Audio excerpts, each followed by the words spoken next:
Ice? Yeah. You hear about ice? What's that? You want another one? Really? Yeah. I feel the need. The need for speed.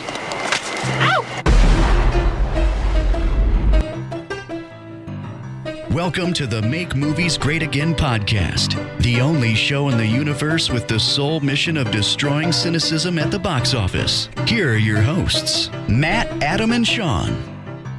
Hello there, ladies and gentlemen. My name is Matt Vieira. Here with me, as always, Adam Bernardino, ready to rock once again. we're on a whole nother level this week. The production value's through the roof, thanks to Fiverr.com and the fella who did that little intro for us. Unfortunately, we're a man down today without Sean. He had prior engagement and he couldn't make it, but we will try to give you the greatest entertainment we can possible, and no cynicism allowed. No Especially cynicism with allowed. This is Sean, yeah. you and I agree on most things, like 95% of things we agree on. So having Sean in the mix is always awesome because he puts us down sometimes. Yeah, he tries to bait us. He baits us a lot. Exactly. He really does. So, but yeah, we're missing Sean. Sean will be on next week, hopefully. I think he will. But anyway, so let's get right into it. We're not going to be doing Sean's riddle game this week for obvious reasons, but trailers of the week. So let's start top of the list this morning. If you're Monday morning, Thor dropped a new trailer right on our heads. Marvel just came out of the woodwork. What a way to start the week with a Thor trailer. Yeah. And now, how psyched were you about this, especially because you had said you recently watched the two Thor movies? I love the Thor movies. They're great. I saw them in theaters. No, I thought it was awesome. I blogged about it today, and even though I just saw the two Thor movies recently, like a month ago, I still wasn't like that looking forward to Thor Ragnarok. I guess not that I wasn't looking forward to it. It's just that there's so many other good movies coming out this year that it kind of like fell into the shuffle. You know, it just kind of like fell through the cracks. But seeing this now, like, this is awesome. Like, what an awesome like adventure movie. Like, this is so cool. Like, and it's so crazy different. Like, Thor has a new haircut for whatever reason. He has helmet shot. No hammer. No hammer. And Bruce Banner, man, the Hulk, man. You know what else too is a good point. I think is that they just dropped this teaser trailer, and but it's not. I don't think this movie comes out until November. So we'll be able to get hyped up again once the summer movie season is over. Yeah, it looks like a wild ride, and it looks like it's gonna like change a lot. I'm sure it's gonna have a lot of implications for Phase 4 with Infinity Wars and whatnot. And now we got, like I said, we got the Hulk back in the fold. So all around, freaking awesome. Like, what a trailer. That was awesome. You know what I noticed in the trailer is that in every scene, Thor was getting his ass kicked. Yeah. So that's a change of pace as well. Every time they show Thor getting his ass kicked. So that's a change of pace too. I can't wait to see the showdown between him and Banner. Yeah, that'll be great. That's and awesome. they showed Loki. Yeah. They showed dude, Loki with that sick flow. You see that sick curl flow? He's top 5 flow. It's definitely top 5 flow. It's probably top 3 in superhero movies, honestly. Definitely. Yeah. We'll make a list at one point, but that's up there. Yeah, it's ahead of lettuce, man. They got Jeff Goldblum. Yep. They showed him in the trailer, and Carl Urban for playing Bones. Most Bones in Star Trek with like the double machine guns, I think. So yeah, they got the whole team back. I didn't see Anthony Hopkins, but I'm sure he's in it because he's the man. Yes. But yeah, I'm psyched to see this movie. I love the Thor movies. Yep. It look and like again, just recently haven't seen them. This looks totally different from the other Thor movies. Like, it's very colorful. Yeah. There's a lot of colors. There's a lot. I mean, like he's traveling a lot. Yeah. It looks like he's in a lot of different places. And the podcast that we actually did without you, Adam, the one we did on the Infinity Stones, we talked about how what's his name? Who does Idris Elba play in these movies? Oh, Heimdall. Yeah, we think that he's one of the Infinity Stones, and he's in this movie. So yeah, I remember we talked about that. He's the Soul? Yeah, the Soul Stone. So we think either he has it or he is somehow it as well. But, yeah, and that's the orange one, right? And his eyes are orange, and I believe in one of the Thor movies he even says out loud, I can see every living soul in the universe. He does. You are absolutely correct. You're I absolutely think correct. he says it. So Yep, he that does. was a snipe. That was a snipe by you guys. Yeah, I give all the credit to Sean. That was Sean. But all right. So second trailer of the week. Do you know anything about this? Yeah, a little bit. So the Valerian and the City of a Thousand Planets is another comic book graphic novel type deal. I think it's actually just called Valerian. To be 100% transparent, I've never read it. The only reason I really know about this is because I'm a fan of the lead actor who's playing Valerian, Dane DeHaan. Big fan.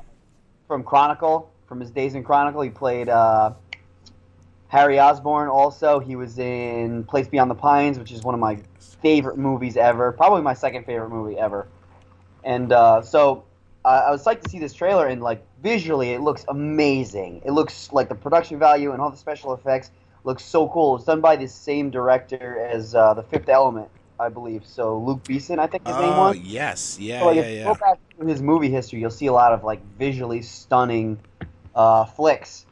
And so I'm psyched to see this movie. It looks like another great adventure. My only fear with this is that it might not be popular enough to make any money. You know what I mean? Yeah, I'm with you. Like one of those movies. This movie, I don't know anything about the source material, but it kind of reminds me of what happened with John Carter. Yes, exactly. It has the same type of feel and look, and it has like this great like action adventure like movie like thing, like with this like great hero, and in this case you have two heroes. You know what I mean? In it, but not many people were familiar with the John Carter story. Right, and not many people are familiar with Valerian. Exactly. I mean, so, I'd like to see this in theaters. It'd probably be really cool in IMAX 3D with all the special effects. Yeah. But it just depends. I don't know what's coming out with it. You know what I mean? There might be something more pressing for me personally that I want to see that weekend. I agree with you. We'll see, but I will make an effort to see this at one point or another. Yep. So, all right. Both awesome trailers. Kind of a down week for like new trailers, but also kind of an up week because these two are just quality. Quality over quantity. All right, so let's get into the main movie news. Adam. All right, so ladies and gentlemen, I will do the movie news this week, and I'm just gonna burn through it. So, movie news number 1: The Rock, Dwayne Johnson, set to star in Disney's Jungle Cruise movie based after the ride Jungle Cruise, which is awesome. I actually saw on his Instagram this week that he just hopped on a Jungle Cruise ride with a bunch of random people and went on the ride with them. That's such a rock move. That's such a rock move. He's the man. He is the man. He is. Keeping with The Rock, he gets a co-star for his Rampage movie, Rampage, the video game. Jeffrey Dean Morgan, a.k.a. Negan, a.k.a. Dr. Thomas Wayne, a.k.a. the comedian. Fucking, he's so many different characters, this guy. He's a great actor. He can fill any role, and the ladies seem to like him. Yes, so, the ladies do seem to like him. I'm excited for that movie, too. The Blu-ray for Get Out will include an alternate ending. I didn't read the article. I just saw the headline. I didn't read the article because I don't want to know what the alternate ending is. That's going to make me buy that Blu-ray. 100% will buy that Blu-ray so I can see the alternate ending. Yeah, I'm with you on that. The massive video game franchise Call of Duty is in the process of creating its own cinematic universe, which will be big dollar signs for those people as long as they get all the right directors, producers, and actors. I'm sure they will. Like, they get big name actors to do the voiceovers in the games. Yeah. So I'm sure they will. So I'm seeing that be very successful. And if they do it, like, obviously we've seen Marvel do it very successfully, and DCU has had some struggles, but that's going to change once Wonder Woman comes out. So yeah, totally. This whole year of movies. Last week we talked about how Jessica Chastain wouldn't be opposed to playing Poison Ivy in the Gotham City Sirens movie. This week we get Bryce Dallas Howard of Jurassic World fame, who says she is interested in playing Poison Ivy. I love it. I'd like either one. I love it too. You can't find many girls who would be on heels and run away from dinosaurs like Bryce Dallas Howard would do. Yeah, you're right. That was impressive. That was that was the probably the most unbelievable part of the movie. But honestly, with nowadays technology, like dinosaurs, sure, but running in heels like that from a dinosaur, no way. Never gonna happen. No. I don't know if you saw this. Han Solo from the Fast franchise could return. One of the producers for the Fast franchise was asked about him in an interview, saying and the producer said how much he loved the actor and loved the character, and in the interview, whoever did the interview asked if we would see him again, and he didn't really give an answer. So I would be psyched to see that. I thought he was a great addition to the Toretto Fast family. I would say my one thing about Han, I really loved his character. I have to agree with everybody. I mean, he was a great character. The great thing about Han was everybody in the Fast and Furious, for the most part, in the the storyline and in this arc they're doing, everybody has their own preference for cars. So you got Dom with like American Muscle. You got Paul Walker with like he's kind of like riding the line, like American Muscle and like classic like Euro and like Asian like tuner cars. Yeah, exactly. Cutting edge tuner cars. Yeah, you got like Han, who's completely the other side of the spectrum, which he's all tuner cars, all like Japanese imports and things like that. You got like Tyrese, yeah, Tej, yeah, and like Tyrese, whatever Tyrese's name in the movie. Why can't I think of it? What's Tyrese? Roman. Roman's like Flashy, the convertible, from Too Fast and Furious. And you got like Letty, whatever. But anyway, you know what I mean. So it'd be cool to have him back because he has like he adds that edge, that different like he's coming from a different place with his like that quiet, cool character. Yeah, always snacking, which I can relate. Always snacking. So we touched on Shia LaBeouf a little bit last week for his work in American Honey, which I really enjoyed.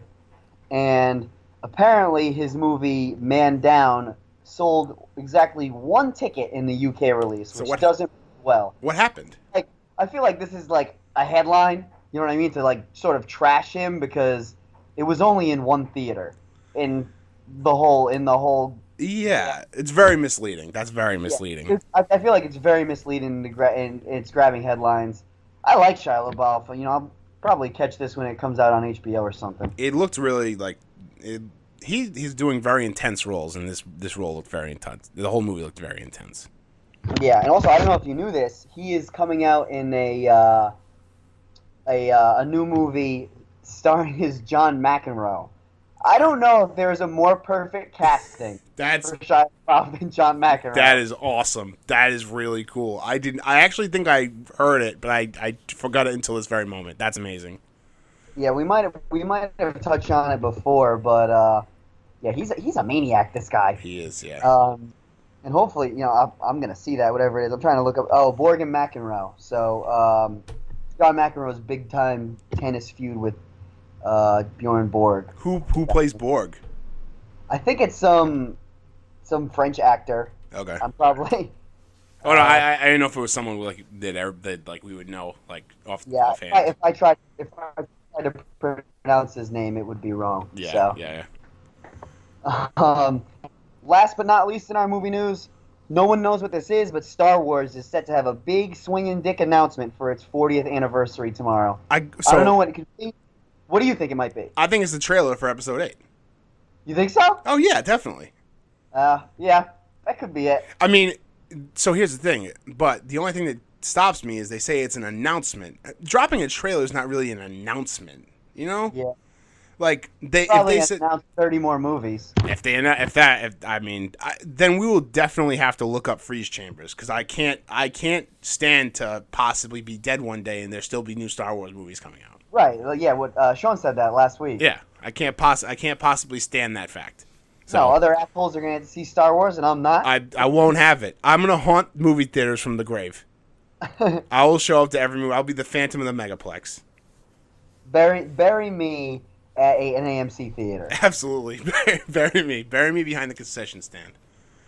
All right, so let's jump into our main topic of the day, which is our favorite movie scenes. We each picked 3. Yep. Pick 3, but we have a very special thing happening right here. This is we have our first voicemail. Whoa! He might be someone we know. He might be our friend. But regardless, he called in under his own power and gave his favorite movie scene. So we're going to start with him, talk about his quick, and then we'll jump into ours. You like that? Sounds good. All right. So here we go. Here is our first voicemail ever from Derek Hewling. How you doing, Average Nobodies? This is a big fan of yours. Just wanted to let you know that I like what you're doing, and I have a favorite movie scene that I'd like to share with you. I was talking to somebody today, and I think that one of my favorite movie scenes is in Mrs. Doubtfire, when the man starts to choke on the shrimp, and Robin Williams turns and hears the yelling. In that distinct moment, decides to jump over a banister and scream, "Help is on me, wee!" and come to the man's rescue. I mean, there's nothing better than that. There was clapping. Well, there wasn't any clapping, but, he still helped him. But, yeah, one of my favorite scenes right there. I was very passionate about it. Well, thank you for your time. Have a good night, guys. Bye. So that was Derek Hewling with his favorite movie scene, which is an all-time movie scene. It's an all-time movie scene. That is an excellent choice. Thank you for calling in, Derek. I'm so happy he called in with that because that's such a good one like you would I mean, obviously there's so many movie scenes we could have overlooked, but this one in particular, like, it always gets a laugh when I watch Mrs. Doubtfire. Always. It's got everything, too. It gets a laugh.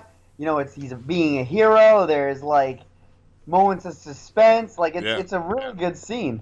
And, it's not every day you get to save James Bond from choking on some shrimp. That's also true. One of my other favorite scenes from this movie is when they're by the pool and she throws the lime at him. Yeah. It was a drive-by fruiting. I saw it. That movie, any movie with Robin Williams in it is loaded with great scenes. Yeah. Rest in peace. That was a good call. That's a great scene. Help is on the way, dear. On the way. And, like, leading up to that, it's like he's getting shit-faced with the guy at the TV studio, dressed Mrs. Doubtfire. He doesn't know, like, what's going on. It's a really great scene altogether. You know what's an underrated part of that scene too? When he constantly is going back and forth to the bathroom, changing out of the outfit, whatever, and he sits down with with the possible boss, and the boss leans over and goes, "Do you have lipstick on?" Oh, yeah. Is that lipstick? He played it cool, though. He played it cool. He was saying, to an old girlfriend or something. Yeah. Oh, man. Great shit. All right, let's get into ours. I don't want to... Derek, thanks again for calling in. Yes. Everybody, see, that's what can happen. If you want to call in, 285-8120. That's area code 401-285-8120. Call in. And if you want to give us your favorite movie scene next week, we'll play it. Just keep track of our Twitter. We'll tell you what we're doing as far as topics go, and you can join us.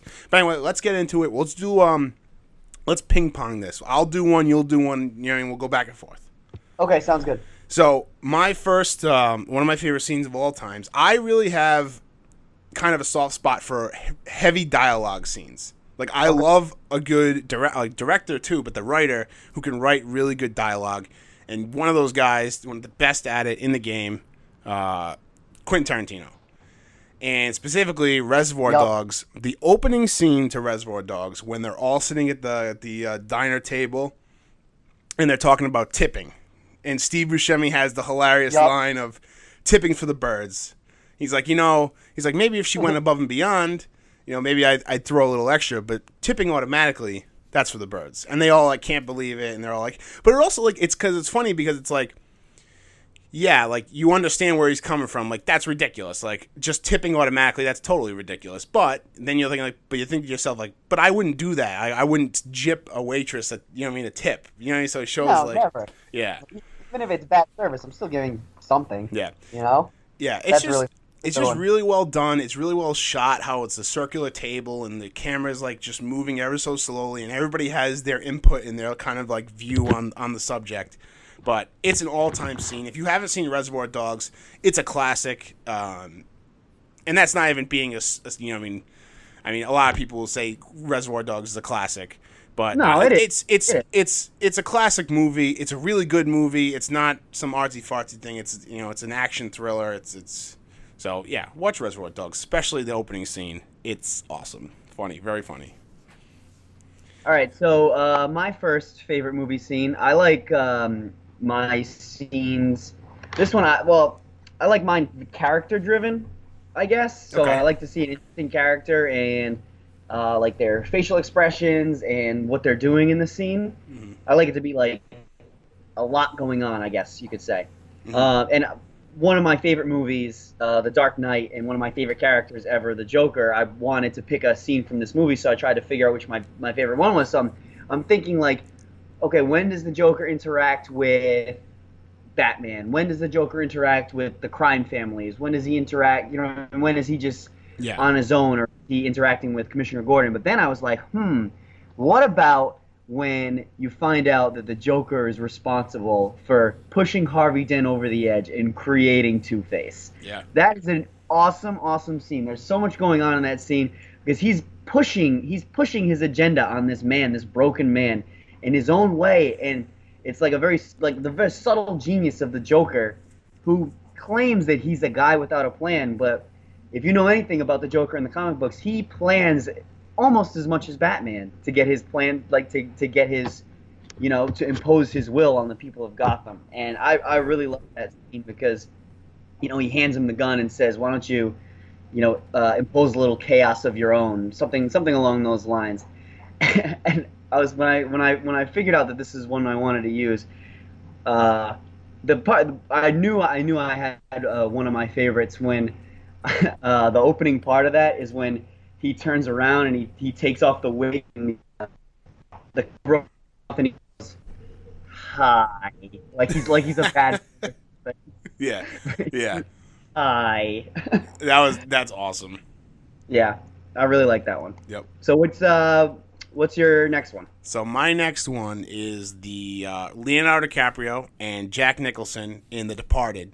The scene where they're at kind of Jack Nicholson's like, essentially the bada bing for Jack Nicholson, like their hangout. You know what I mean? And Leonardo DiCaprio's trying to get in good with the crime, the crime family, and he brings them back and smashes the cast off of his hand. Oh, that's a great scene. Trying to see if he has a wire in it. Yeah. Yeah. And Mr. French? French? Mr. French. Well, I mean, Mr. French holds him down, but Jack Nicholson smashes the cast off of him. And then that's the second, like, from then on. With the shoe? Yeah. And from then on, he's not wearing a wire. Like, he will not be wearing a wire. Like, he decided that against Mark Wahlberg and what the hell's his name? Who's the other guy that's in it? Emilio Estevez's dad. Yeah, Martin Sheen. Martin Sheen. Against their better judgment, he will not be wearing a wire from then on out.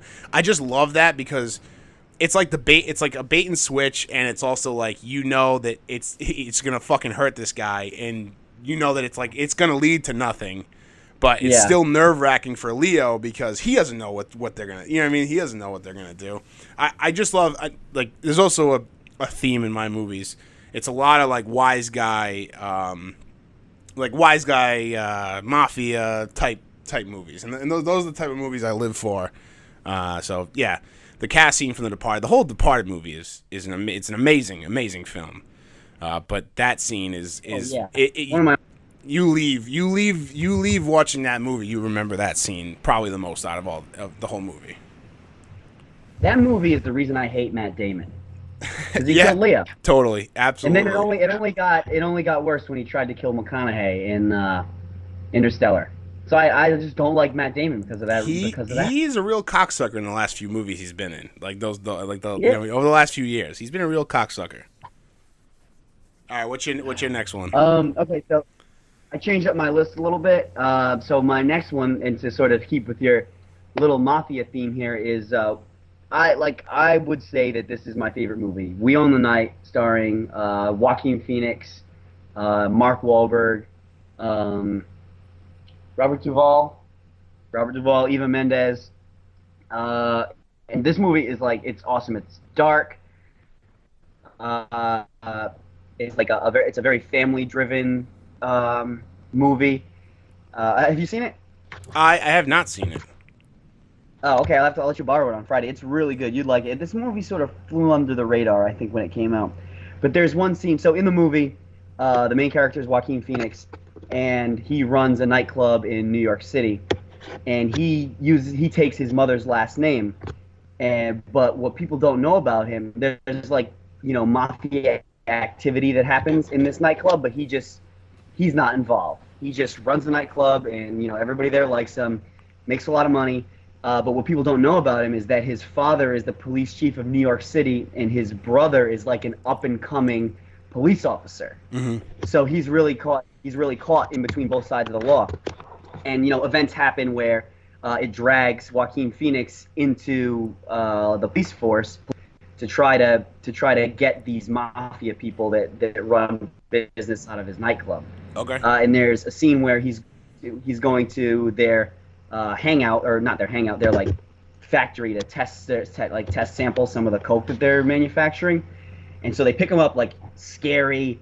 I forget when takes place. I want to say 1950s maybe. Yeah. 1950s, 1960s, and so they pick him up, dark New York City street corner, put a burlap sack over his head, drive him around like a maniac all over the place, so he doesn't know where he's going.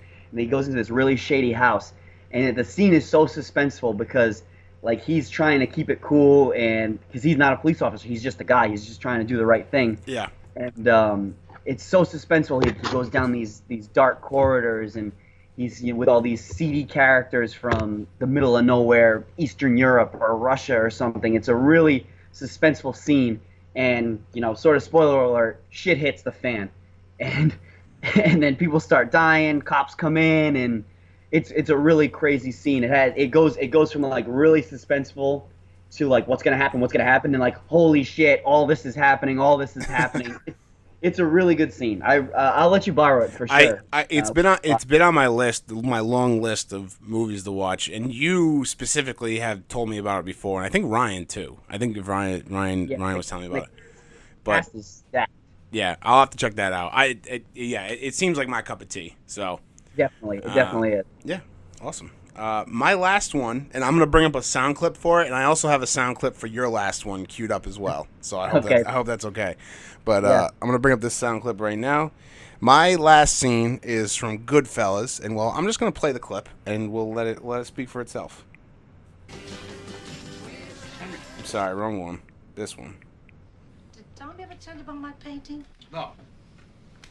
Look at this. Yeah, it's beautiful. I like this one.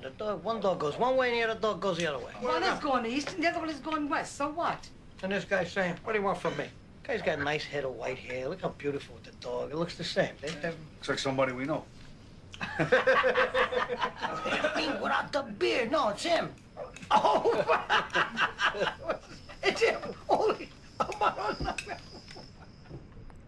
So, if you didn't guess from the sound clip, that is the scene from Goodfellas where Ray Liotta's character,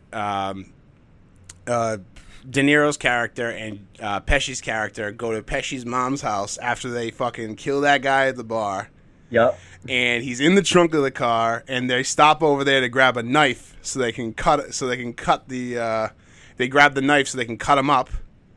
And he's like, I hit a deer. He's like his hoof is stuck in the grill, and I gotta hack it off. It's terrible. Don't go outside, man. She's like, I can't go back to sleep. I'll cook you guys dinner. So cook you guys food. So he like sits down, typical like Italian like mom, and then they pull out that painting of the two dogs and the fisherman guy, and then as you just heard, Joe Pesci's like, hey, I like this painting. One dog's looking one way, one dog's looking the other way. This guy's like, what do you want from me? It's just so funny, like such a funny movie. And Scorsese's another guy who does dialogue really well. Like what a nothing scene like turned into like a really iconic scene. Like it's something that shouldn't really matter in the story, but it's so iconic. Them being them. You know what I mean? Yeah. Not like mafiosos. It's just them being them. Yeah. Like Joe Pesci's mom's house. And like Joe Pesci's mom, Joe Pesci's mom is like talking to Jimmy Conway, De Niro's character, about finding him a nice girl to settle down with. Oh man, it's great. So great movie. If you haven't seen that, I don't know what you're doing. So Adam, I'm gonna cue up yours. You want to say anything before I play it? No, just play it. Okay. I'm not sure how long this one goes for, like about a minute. So we'll play it. If you want to cut it off at any point, let me know. But let's play it. All right. Who did this? Did what? What are you talking about? Jizzed all over the pages of this nice magazine I was nice enough to tell you about. It was me, Franco. I fucking made jizz in your magazine. What? When I fucking jack off long enough, I end up jizzing, dude. I'm assuming the same shit works for you. Real fucking smart answer. Why don't you fucking aim, huh? I have a particularly explosive ejaculate. It just goes everywhere. It's like a fucking wild fireman's hose. You just gotta grab on and pray to God it doesn't get in your eyes or your mouth. The fuck kind of jerking off is that? What, you never had any brothers? You didn't learn to jizz in a fucking sock or on a fucking tissue? You think that's the only thing I jerked off in here? I've been dropping loads around this fucking house like a goddamn dump truck. You don't come on my stuff. I'll come wherever the fuck I want, James. I'll fucking come in your kitchen. I'll come on your fucking art. I'll come anywhere I want. I will fucking come right on you. I will come like a fucking madman all over you, McBride. Ooh, I fucking wish you'd come on me right now. I fucking dare you to come on me. I'm gonna inject my dick so fucking hard in here. This? No more, man. All over your fucking face. All more. All over the fucking place. I'll come everywhere. No fucking jerking off in my house, McBride. That's So, if you haven't seen this movie, it's from This Is the End. God. That clip, it's from This Is the End, starring Seth Rogen, Danny McBride, James Franco, that whole crew, Jonah Hill, Craig Robinson, that whole crew of dudes. And they basically play themselves trapped during the apocalypse in James Franco's house. And, in that scene, James Franco offers up a nice porno mag for the guys to use during their time of need. And Danny McBride abuses it, and he just defends himself to the end, I guess you could say. And what I think is so funny about this scene is that there's no way somebody wrote those lines. There's no way somebody wrote those lines. But Danny McBride and James Franco are so invested in this jerking off into a magazine fight. It's gold. You can tell it went on way longer than they thought it was going to. It's just hilarious. Definitely. Oh, and you miss half the scene just listening to the audio. You have to see it because James Franco's above him in the balcony, and he's just doing these like exaggerated hand motions, like jerking off motions. It's fucking hilarious. It's so funny. I don't know how in all this time Seth Rogen's standing behind Danny McBride. I don't know how he doesn't start cracking up. Straight face. Absolutely straight face. I think about that every time I see that scene. Like I watch him every time I see that scene now because he's just straight faced the entire time. That is such a funny scene, and one of the parts of that that's cut out is when he how does it go? He goes, welcome to the 21st century, Buck Rogers. You designed a house with iPads in the walls, but you're still jerking your dick like you're a pilgrim. That's welcome to the 21st century, Buck Rogers. Come up with something that that offensive and like pop culture related on the fly is insanely hilarious. Oh my God! Danny McBride is one of the best out there. He's so funny. One of the best out there doing it.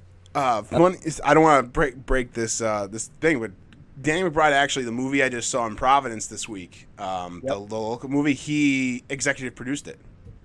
Oh, really? What was it called? He dropped some. Donald cried. He dropped some. I'll talk about that later. But he dropped some big bucks to get it into circulation. Oh wow, cool. Oh yeah, his little production company. Yeah. Anyway, so you have a bonus. You have a bonus scene. You want to talk about that? I've got a bonus scene. It's not from a movie. It's from a TV show that I'm sure most of our listeners love. Was the season 1 of True Detective? Yes. And the scene in season 1, episode 4, it's known as the long take scene where Matthew McConaughey's character goes into a drug and crime-filled neighborhood in Texas with some of his former associates that he worked with when he was undercover, to sort of earn their trust back, and at the end kidnap one and use him for his case. And the coolest part about this is I think it's 4 to 6 minutes, and it's all one take.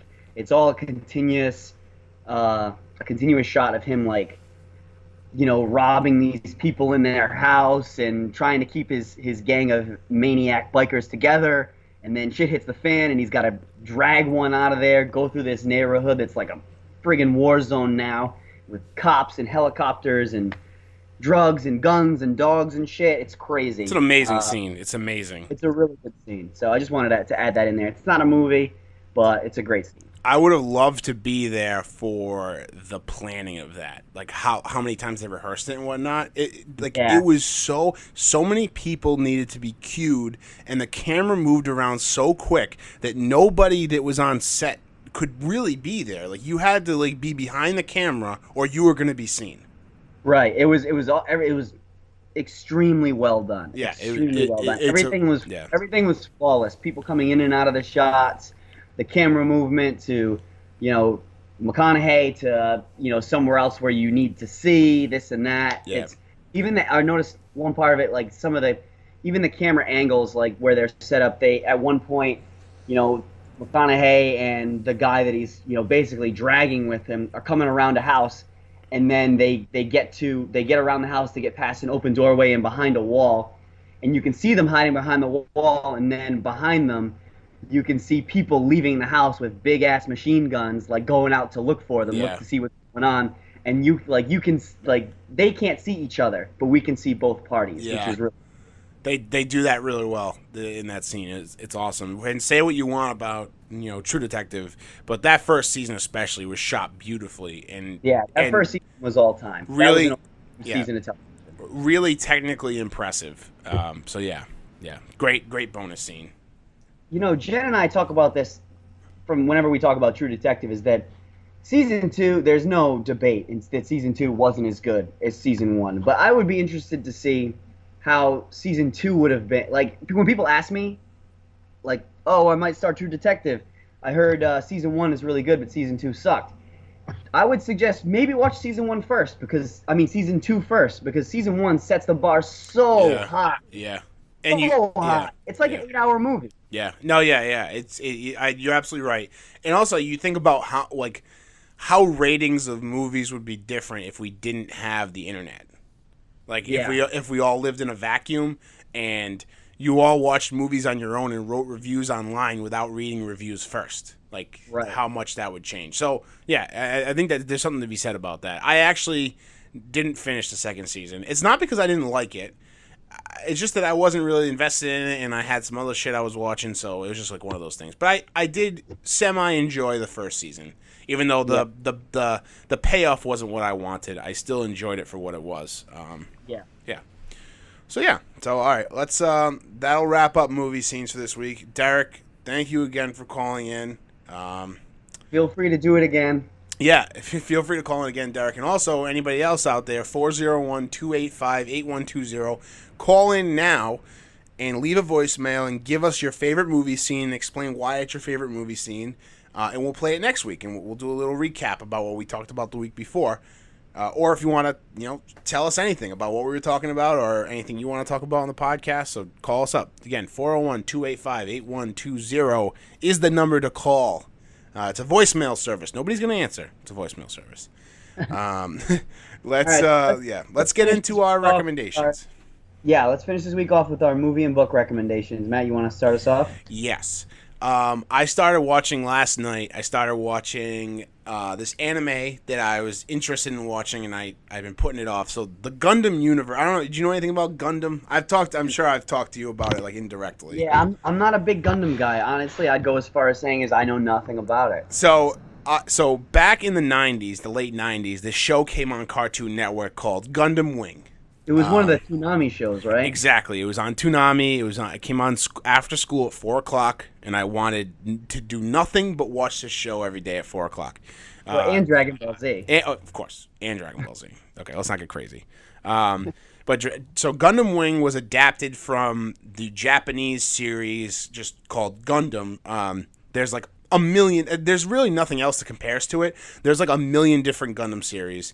And they all come from Japan. Then they decided, let's make one for America. It also came out in Japan as well, called Gundam Wing. It was awesome. I was hooked. But I only watched that series and the movie that came out after it. But since then, I've been always interested in Gundam. So I started this new one. It's on Hulu now. It's called Gundam: The Eighth Mobile Suit Team, and basically Gundams are like Transformers that people can get inside. Okay. So that's the gist of it. It's like a Zord.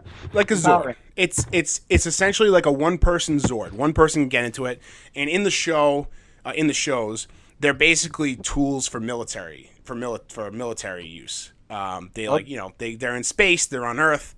Gundam Wing was mostly in space, but this one is on Earth, which is kind of cool. It's they're like on the front lines of a war, and so they're like going through the trees, kind of like a guerrilla warfare style type thing with these Gundams. And the characters are very dynamic. They have this cool little core team, but then there's other characters as well. The animation is beautiful. I believe this one was animated towards the end of the 90s, early 2000s. So that's when this one was done. And I've been really enjoying. I've only watched 3 episodes. They're only 20-minute episodes, so I've been really enjoying it. So that's what I've been watching. What I've been reading, I'm still reading the Star Wars book. I'm almost done with it, but I will have things to say about it once I'm done. Okay. So, yeah, that's where I'm at. All right. So I've had some time this week, so I've watched a bunch of movies. I watched. And I only want to really talk about one of these. So I finally watched Ant-Man. Loved it. Absolutely loved it. Can't wait for Ant-Man and the Wasp. I knew you would. 2, I watched Neighbors 2, Sorority Rising. Loved it. Thought it was hysterical. This is a perfect example of it getting bad reviews, nobody going to see it, and then it comes out on HBO, and holy shit, this movie is funny, and it's worth watching. Yeah. I'll have to see that, too. I want to see that. I also watched Sausage Party at Sean's recommendation. Have you seen it? It's on Netflix. I have seen. I saw it in the theater actually. Hilarious, ridiculous. They're so ridiculous. So how about the opening music number? It's just absolutely hilarious. And you know what? They do. I feel like they do everything really well. Like with the foods, I feel like everything is really well done. It's clever. They hit. It's so clever. They hit all different types of foods, like international foods, and it's crazy. It's very well done. Yeah. And one I want to talk about is War Dogs, a Todd Phillips movie of old school and Hangover fame, starring Miles Teller and Jonah Hill as young international arms dealers. So they're in their mid-20s, and they buy and sell guns and weapons and whatnot to the United States military.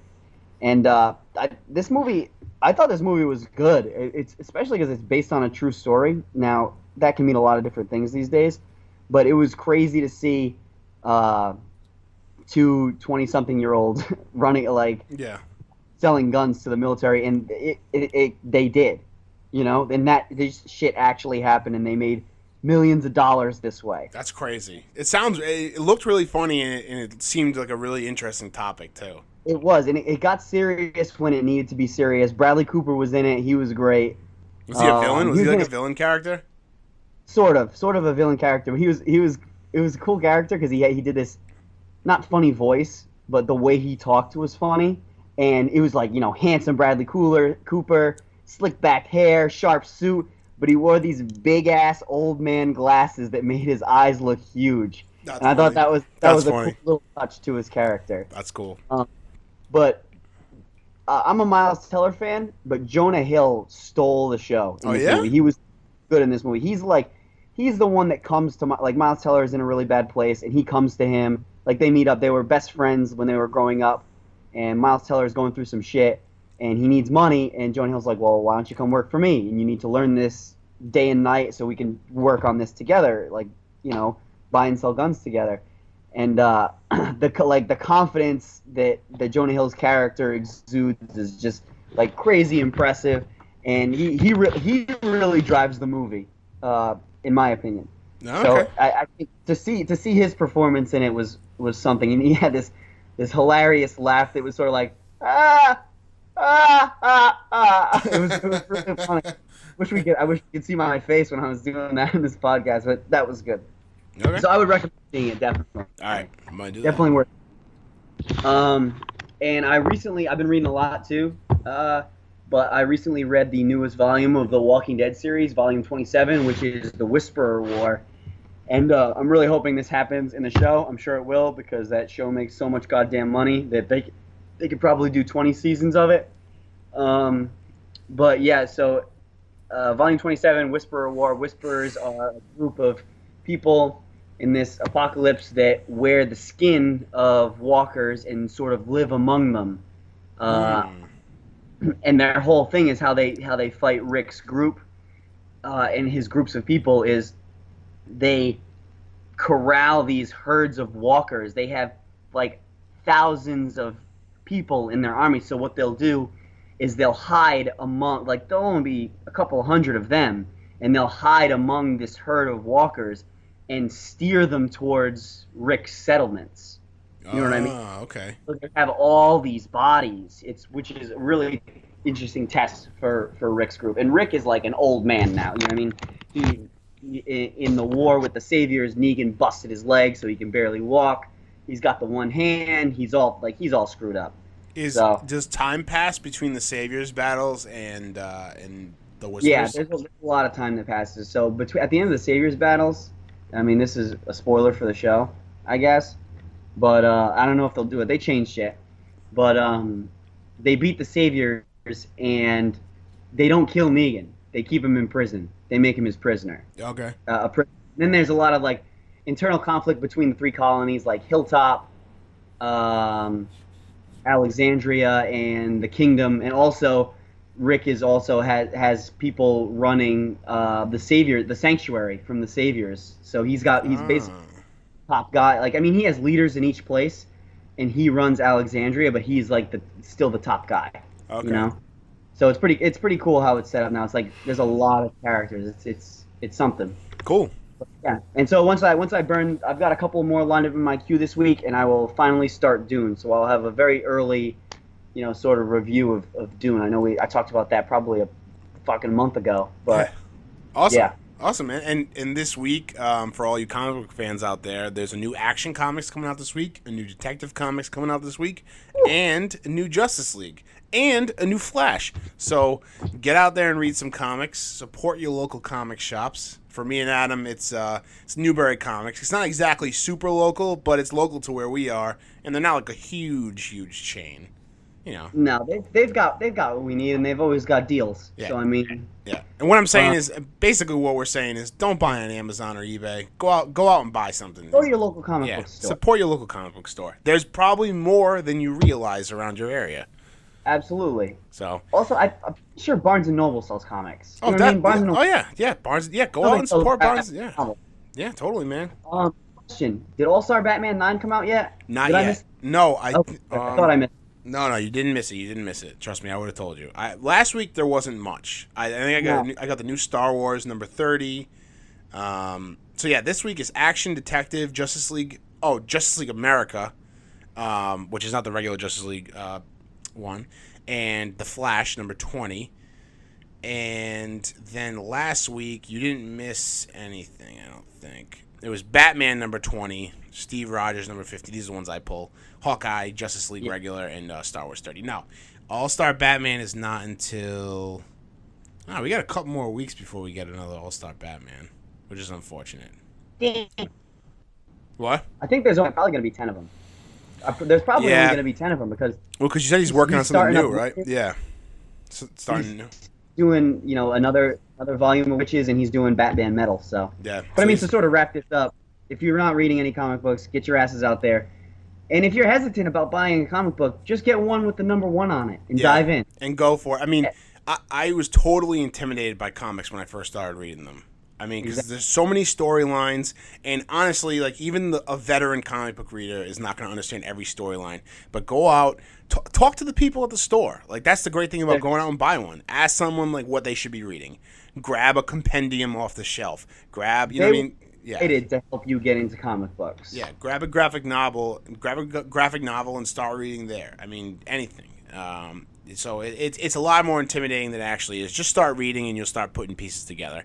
And a lot of times, I don't know, Adam, if your experience with reading comics as well, a lot of times if there's something that they reference that happened in another book, they'll put a little asterisk. Then at the bottom of the page, they'll say this happened in Justice League number 2, like whatever. So you can, if you want to read that, you can. If not, you understand this happened before. But anyway, I don't want to dive too much into that. We could be sitting here forever talking about comic books. I might have a new podcast for that. we might have to start one. Make comic books great again. Well, Adam, this was a lovely episode. I thought we did really well. I missed Sean. I'm not gonna lie. Missed the big guy. But we'll have him back next week. We will. He'll be back next week. So again, call and leave us a voicemail 401-285-8120. If you want to comment on anything that happened today, give us your favorite movie scene. You want to anything, really anything. Be sure to like and subscribe to us on iTunes if you're listening on YouTube. Or if you're just listening on iTunes but you haven't subscribed yet, subscribe and leave us a rating. And until next week, Adam, I did want to add one more thing. Add away. So, our listeners out there, Matt and I, big fans of the Fast franchise. We will be seeing Fast 8 together Friday night. So yes, the plan is see Fast 8, spoiler cast over the weekend. Monday, we'll get into the whole Fast Family series. Boom. Absolutely. So look for that. So not only are we going to have a new podcast coming out, we'll also have a spoiler cast for Fast and Furious 8, if that is your cup of tea, if you want to listen to a spoiler cast. Or go see the movie and then listen to our spoiler cast where we talk about it. And I've got another idea. If you want to call in, leave us a voicemail of your favorite, most ridiculous scene in the Fast franchise. Yes. The absolute most ridiculous scene you can think of. There are so many. But they're so enjoyable. Call, leave us a voicemail, and let us know what it is. I'm gonna make sure I put that out on Twitter and Facebook too. I'm gonna make sure people know that if they go see Fast 8, and even if they don't, be sure to call in and leave us their favorite, most ridiculous scene from the Fast franchise. That's a great idea. I love it. Awesome. So 401-285-8120. Adam, thanks as always, and everybody listening. Yep. Have a week. Let's hold on. You know what? Hold on. We have a intro. Why don't we? Well, I guess we can't play the intro at the end, but we'll play the clip from the beginning again. Have a week, everybody. Yeah. You hear about ice? What's that? You want another one? Really? Yeah. I feel the need. The need for speed.